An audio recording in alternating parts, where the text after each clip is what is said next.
은퇴를 앞둔 창호 씨는 누구보다 열심히 살아왔습니다. 회사에서도 딴짓하지 않으면서 스트레스를 받아도 버텨오면서 한평생 가족을 위해서 힘들어도 열심히 살아왔습니다. 그렇다면 그에 대한 보상은 충분히 받았을까요? 이 질문에 대한 대답은 아마도 아니오입니다. 왜 우리는 한평생 힘들게 열심히 살아왔음에도 불구하고 삶은 좀처럼 나아지지 않을까요? 열심히 살면 언젠가는 삶이 나아질까요? 죄송하게도 이 질문에 대한 대답도 아니오입니다. 정말 열심히 살았지만 방향이 틀렸다면 열심히 살았어도 50대 이후의 삶이 아주 괴로울 수 있습니다. 반대로 쉬엄쉬엄 스트레스를 많이 받지 않고 살았어도 방향이 맞았다면 걱정 없는 50대 이후를 맞이할 수 있습니다. 그 맞는 방향을 여러분과 공유하고자 하니 놓치지 말고 영상 끝까지 시청해주세요. 무언가를 깨달은 후에는 깨닫기 전으로 절대 돌아가지 못합니다. 이 영상이 여러분의 삶에 작은 깨달음이 되어 긍정적으로 삶이 변화하기를 진심으로 바랍니다. 누구나 열심히 살았음에도 불구하고 은퇴 후의 삶은 기댈 곳이 국민연금밖에 없는 빈곤 노인과 은퇴 부자로 나뉩니다. 시간을 거슬러 젊은 날의 빈곤 노인은 노후 준비는 아직 멀은 일이라고 생각하고 30대, 40대의 자녀 사교육비 등으로 저축을 거의 하지 못했습니다. 반면 은퇴 부자는 무슨 일이 있어도 저축을 꾸준히 하려고 했으며 종잣돈이 모이니 재테크에도 관심을 가질 수 있었습니다. 주택을 구입한 시기도 큰 차이가 납니다.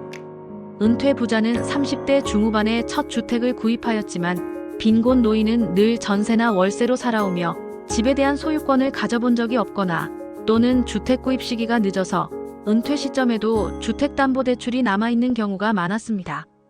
은퇴 부자는 자산을 구입하거나 경험과 배움을 위해 돈을 사용했고 빈민 노인은 자동차, 가전제품, 명품, 여행 등 소비를 위해 돈을 쓰는 경우가 많았습니다.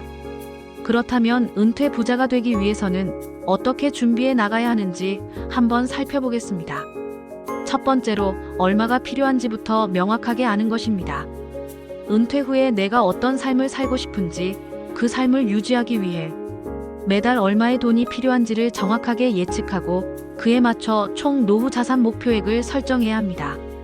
통계청 자료와 전문가들의 분석에 따르면 부부 2인 기준으로 최소한의 생활을 유지하기 위해서는 월 240만 원 정도가 필요하고 비교적 여유롭고 적정 수준의 생활을 위해서는 월 336만 원 정도가 필요하다고 합니다. 이 금액들은 최소한의 기준이며 개인의 생활 수준이나 원하는 노후의 모습에 따라 이보다 훨씬 많은 돈이 필요할 수도 있습니다. 이처럼 구체적인 목표액을 설정해야 앞으로 얼마를 더 모아야 하고 어떤 속도로 모아야 하는지 명확한 계획과 동기가 생기는 겁니다. 막연하게 많이 모으면 좋겠지라는 생각만으로는 절대 목표에 도달할 수 없습니다. 숫자를 명확하게 알고 그 숫자를 향해 나아가야 합니다. 마치 내비게이션의 목적지를 정확히 입력해야 길을 찾아갈 수 있는 것처럼 말입니다. 두 번째는 자산을 불리고 유지할 수 있는 지식과 경험을 채워야 합니다. 무조건 안전한 예금이나 적금에만 돈을 넣어두는 것은 인플레이션으로 인하여 그 가치가 꾸준히 하락할 것이 분명합니다. 그렇다고 돈을 잃을 수도 있는 투자를 하는 게 겁이 나는 것도 사실입니다. 투자를 해야 하는 것은 알겠는데 어디에 투자를 해야 하나 걱정이 많이 되실 텐데요. 이렇게 걱정을 하는 궁극적인 이유는 투자 대상에 대해 지식과 경험이 부족하기 때문입니다. 아는 것이 힘이다라는 아주 고전적인 말이 있습니다. 내가 지식을 공부하고 경험을 쌓아서 투자 대상에 대해 리스크를 잘 관리할 수 있게 된다면 겁날 것도 없습니다.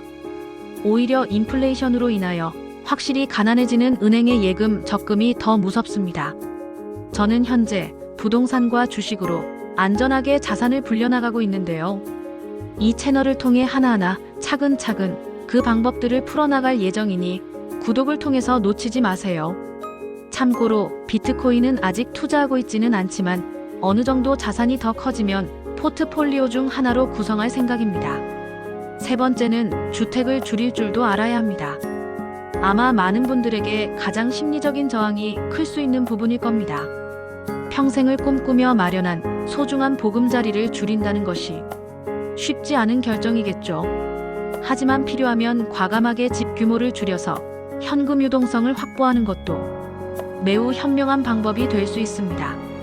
큰 집에 살면서 발생하는 높은 재산세, 관리비, 유지보수 비용 등은 은퇴 후 고정 지출에 큰 부담이 될 수 있습니다.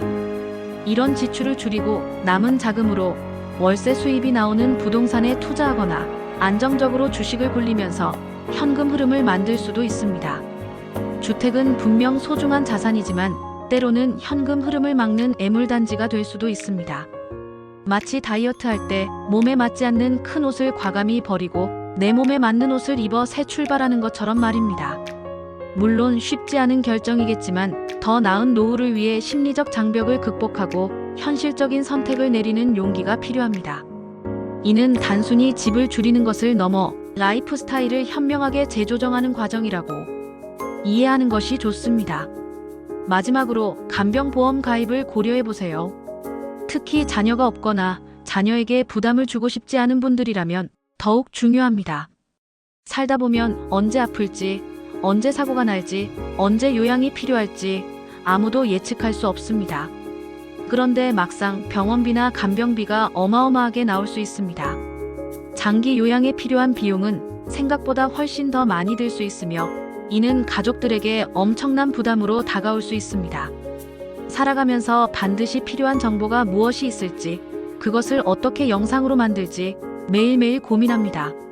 머릿속에 반드시 채워야 할 올바른 방향의 정보와 금융 지식을 드리기 위해 끊임없이 노력합니다. 구독을 통해 같이 고민하는 인연이 되었으면 좋겠습니다. 내용 이어가겠습니다. 은퇴 준비는 내일부터가 아니라 오늘 당장 시작해야 합니다. 아무리 늦었다고 생각해도 지금이 가장 빠른 시점입니다. 젊을 때부터 시작하면 복리의 마법을 최대한 누릴 수 있지만 50대부터 시작한다면 좀 더 빠르게, 좀 더 과감하게, 그리고 훨씬 더 계획적으로 준비해야 합니다. 하지만 늦었다고 생각할 때가 가장 빠르다는 말이 있듯이 지금부터라도 차근차근 시작하는 것이 무엇보다 중요합니다. 시간은 기다려주지 않습니다.